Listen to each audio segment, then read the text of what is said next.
गुरुर्ब्रह्मा गुरुर्विष्णु गुरुर्देवो महेश्वरा गुरुर्साक्षात् परब्रह्म तस्मै श्रीगुरुवे नमः। ओम गजाननं भूतगणाधिसेवितं कपितजम्बुफलचारुभक्षणं उमासुतं शोकविनाशकारकं नमामि विघ्नेश्वरपादपङ्कजं। बोलो शंकर भगवान की जय। आज हम आपको शिव महापुराण में सेवाश्रम सेवियों के लिए नित्य नैमित्तिक कर्म की विधि का वर्णन की कथा आपको विस्तार पूर्वक सुनाते हैं। तो आप सभी मन को एकाग्र करते हुए शांतिपूर्वक कथा को श्रवण करेंगे और धर्म लाभ प्राप्त करेंगे। यदि आपकी कोई भी समस्या है, उस समस्या को आप हल करना चाहते हैं तो हमारी एक बात माने कि इस कथा को सुने और सुन करके कमेंट बॉक्स में 108 बार नमः शिवाय नमः शिवाय नमः शिवाय 90 दिनों तक लिखें तो आपको जो आपने इच्छा की हुई है वो आपकी 90 दिन के अंदर इच्छा पूर्ण हो जाएगी। प्रतिदिन 108 बार नमः शिवाय लिखना है। हर कथा के कमेंट बॉक्स में नमः शिवाय लिखना है। किसी भी समय जब आपके पास समय हो तब कथा को सुने और नमः शिवाय 108 बार अवश्य। फिर देखो आपके जीवन में नए नए चमत्कार होते चले जाएंगे। उपमन्यु बोले कि हे कृष्ण, अब मैं शिवाश्रम का सेवन करने वालों के लिए शिव शास्त्र में कथित मार्ग से नैमित्तिक विधि क्रम का वर्णन करूँगा। सभी मासों में दोनों ही पक्षों की अष्टमी, चतुर्दशी तिथियों तथा पर्व के अवसर पर अयन में, विपोग काल में तथा विशेषकर ग्रहणों में अधिक रूप में अथवा अपने सामर्थ्य के अनुसार शिव की महापूजा करनी चाहिए।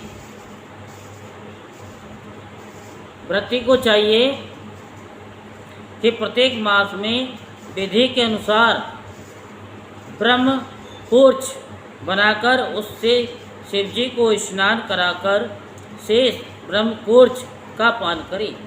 बहुत बड़ी ब्रह्म हत्या आदि पापों की भी निष्कृति ब्रह्म कूर्च के पान से हो जाती है। कुछ भी निष्कृति शेष नहीं रह जाती।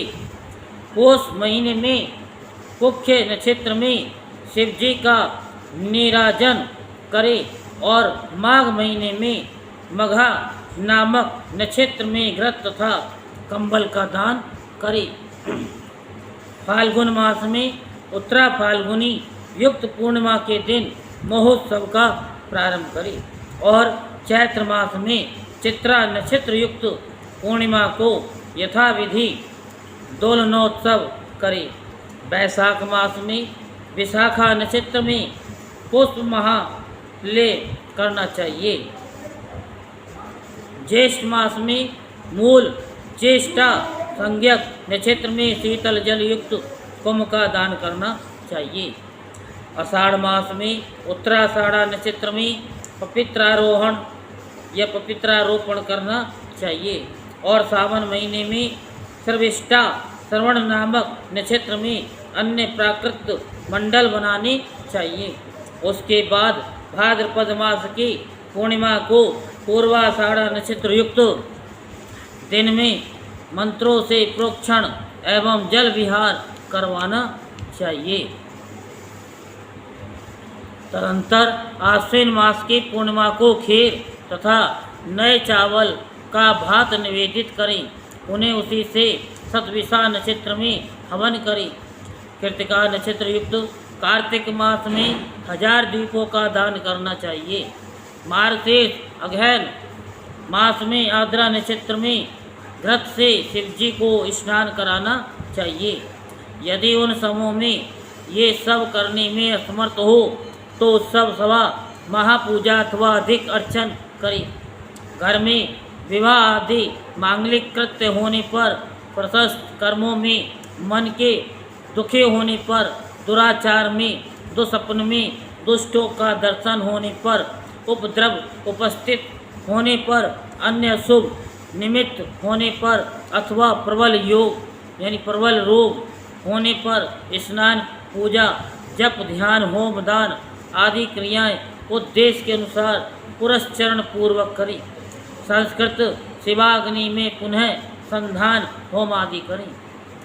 जो मनुष्य इस प्रकार सावधान होकर नित्य शिव धर्म पारायण रहता है उसे महेश्वर एक ही जन्म में मुक्ति प्रदान कर देते हैं। जो नित्य नैमित्तिक कर्मों में इसे यथोचित रूप से करता है वह श्री कंठनाथ के दिव्य आदि लोक को जाता है। मनुष्य वहाँ पर 100 करोड़ कल्पों तक महान सुखों को भोग कर कुछ समय बाद वहाँ से लौटकर उमा कुमार, कार्तिक, विष्णु, ब्रह्मा तथा विशेष रूप से रुद्र के लोकों को प्राप्त करता है और वहाँ पर दीर्घकाल तक निवास करके यथोचित भोगों को भोग कर उन्हें उन 5 स्थानों को पार करके उससे भी ऊपर चला जाता है और वहाँ श्रीकंठ से ज्ञान प्राप्त कर वहाँ से शिवलोक चला जाता है। इन अनुष्ठानों का आधा करने वाला भी इसकी 2 आवृत्ति से ही बाद में ज्ञान प्राप्त कर शिव सायुज्य पा जाता है। जो मनुष्य उसके आधे का भी आधा अनुष्ठान करता है वह शरीर क्षय के अनंतर ब्रह्मांड अथवा ऊपर के 2 अव्यक्त भुवनों को पाकर पार्वती पति के और रुद्र स्थान को प्राप्त करके वहाँ अनेक हजार युगों तक अनेक प्रकार के सुखों का उपभोग कर पुनः पुण्य के क्षीण होने पर पृथ्वी लोक में आकर उच्च कुल में जन्म लेता है। वहाँ पर भी महातेजस्वी वह पूर्व संस्कार के कारण पशु धर्मों का त्याग करके शिव धर्म में संलग्न रहता है और उस धर्म के प्रभाव से ही शिव का ध्यान करके शिवलोक को जाता है।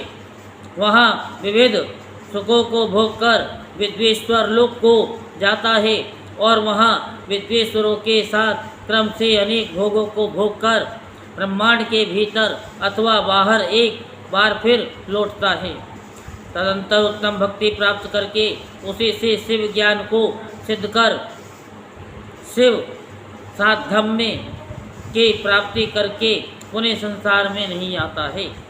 जो विषय में आसक्त चित्त वालों की भांति शिव के प्रति अत्यधिक भक्ति पारायण हैं वह शिव धर्मों को करता हुआ अथवा न करता हुआ भी मुक्त हो जाता है।